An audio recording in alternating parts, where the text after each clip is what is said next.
lu may wax. parce que man du ma wax loo xam ne amul preuve. non koo xam ne lu mu wax ci diine la ko ko ragal. waaw xaaral rek non waaw moo tax nag parfois da ngay seet diine bi nga jël tur yi quoi. mais je veux dire que ne. li may wax nii Ousmane Sonko xam na ko. ñàkk a wër te yàgg ak moom de 0 à héros xam nañ ko. maanaam biñ ko tëjee am na ñu fa nekk nii am na ñu fa nekk nii heure bi nii heure bi nii moom mi ngi leen di may priorité te bañ ko tëjee dañ doon dugg seen néeg dafa fecc nag mbégte loolu laa wax te li may wax xam nañ ko ñi may waxal xam nañ seen bopp te ragalu ma leen am na si ñoo xam ne sax samay xarit lañu woon mais maanaam bañoon Ousmane Sonko contre Ousmane Sonko moo tax ma xuloo ak ñoom wallahi te tey ñu ngi ànd ak moom te tey ñu ngi ànd ak Ousmane Sonko mais man am naa sama fulla bopp Sénégal yàlla mooy joxe adduna bi nit joxewul de yàlla mooy joxe dama mës a dégg benn homme politique mi ne même su président di yëkkati bigam di signer le décret pour nommer ministre foofu yàlla moo fa nekk te la preuve mooy président na dem ba nommer koo xam ne moo koy ut moo koy xeex waaw mais noo gisee transhumance bi gis nga maire yu bëri di dem ci Pastef gis nga it kuñ fi nommé comme Samba Ndiaye ay patriote ne waru fee am te transhumance Pastef da ne woon bokkul ci mbiram te du ko politiquer man bokkuma Pastef seen responsabilité la waaw et dama koy condamné waaw parce que xam nga njiit du rëy handicap bu gën a garaaw ci njiit mooy rëy lu mën a fakkasal njiit mooy rëy maanaam mooy juum bañ koo nangu soo demee ba yàlla aj la ci kaw nangul ne yàllaa ma fi aj mais tam nangul ne yéen nit ñi nit laa ni yéen te loolu xam nga moo koy wane maanaam nga juum nga rectifié wu mbiru Samba Ndiaye même biir Pastef commencé ko ci Ousmane Sonko le président de Pastef xam nañ ne que maanaam erreur à corriger la preuve bind na ko ci biir Facebook am waaw mais président moo def décret est-ce que président tam war na def décret ay nit ne ko li nga def waroo ko def dindi ko président de la République léegi président lu muy doy conseil décision tant que tu es dans le décisionnel dina am décision yoo xam ne da nga koy jël juum 1 an après wala 2 ans après dina am décision bi ngay jël moo xam ne da nga koy juum ci saasi da nga koy corriger ci saasi man dama ne président Bassirou Diomaye ku ko jox cër la sama mag la et tout mais dafa juum ci mbiru Samba Ndiaye xamul ndax Sénégal dafa am ñoo xam ne dañoo Samba Ndiaye bi muy ñëw coalition Diomaye président yéen a nga fa woon lan moo tax arrêté man je te dis très honnêtement xam expliqué la je te dis très honnêtement waaw xaw ma ko soo bëggee dégg-dégg ci biir Diomaye président wallahi xaw ma ko man ba affaire bi amee ñu yónnee ma ay vidéo man laa xool vidéo bi may seetaan vidéo bi may ruminer pourquoi ma doon ruminer vidéo bi parce que li ma doon xasee Ousmane Sonko di ko saaga yëpp man dama toog presque 3 ans ci ay médias di ko xeex mais nag fii soo waxee dañuy jàpp ne poste moo tax wala faluñ la itu alors que man politique man gain taxul may politique poste taxul may politique te loolu Ousmane Sonko xam na ko man je suis quelqu'un de très désintéressé gis nga désintéressé moo tax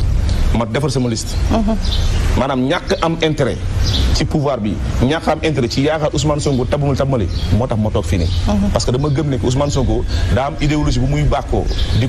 ko jëriñoo man daa am lu ma war a liggéey sama idéologie bu nationalisme te loolu laa gëm comme commencé nañ campagne bi 1 semaine après Sonko nee na opposition bi daal kenn sentiru leen mais yow mi génn goo sax Dakar daa mel ni wala génn nga Dakar non ñun dañoo am stratégie dañu bëgg bàyyi ñi nga xam dañu joxante rendez-vous di rayante di sant xeer ci àll bi ñoom ñu jiituñu non damay wax dëgg bi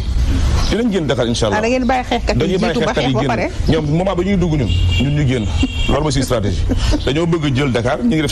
suñu porte à porte si yenn quartier yi ak yenn marché yi et tout léegi après ñoom moment bi ñuy commencé dugg ñun ñu génn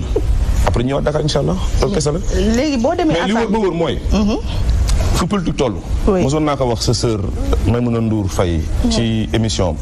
ba ñu wax ci Ousmane Sonko dama ko ne Ousmane Sonko ku koy natt ci leader de fief wala leader de région yaa ngi nax sa bopp est-ce que may dégg c'est-à-dire que politique gu fief politique gu fii maa ko moom loolu jeex na Sénégal heure bi nii ñaara am idéologie ak discours moo am te wallaahi xoola ku ko calculé wul ku ko bàyyiwul xel da ngay perte sa xaalis di nga wër di sonn di ñàkk pour rien du tout gis nga fii nii dina élection yi nii man maa la ko wax nii incha allah rabi ba le 17 di nga ko gis di nga fi gis ñu am cortège am lépp am mbamb lépp et tout du ñu gis dara fi ñu jëm Sénégal discours la ak idéologie la. ak idéologie mais loolu. ñoom mënuñ koo xam heure bi nii après lañ koy comprendre. waaw ba dernière question boo demee assemblée da ngay dem rejoindre groupe Pastef kon comme ñoom ñooy say lit ñoom nga xam kon bés bu ñu amee groupe yow foofu ngay dem doo nekk non inscrit. c'est pas écrit. c'est pas sûr. je m'explique. oui. bu dee sama relation kilifa yi. man ragaluma li ma gëm. nuñ may nangulee. mën naa leen ko nangul tamit maanaam dañuy déggoo. ci mbiru carte de séjour ci mbiru maanaam prioriser Sénégalais et tout loolu day leer. beneen bi mooy ñoom seen biir am na ñu fa nekk di ma utal complot di ma gaaruwaale. di ma def lu nekk maanaam ñi ngi utal noonu seen kilifa te xalaatuñ ne suba ñun mën nañu bokk assemblée nationale xalaatuñ ne suba mën nañu bokk groupe parlementaire pour ànd. te loolu maa ngi koy gis maa ngi koy yëg. fu ñu ko xalaatee.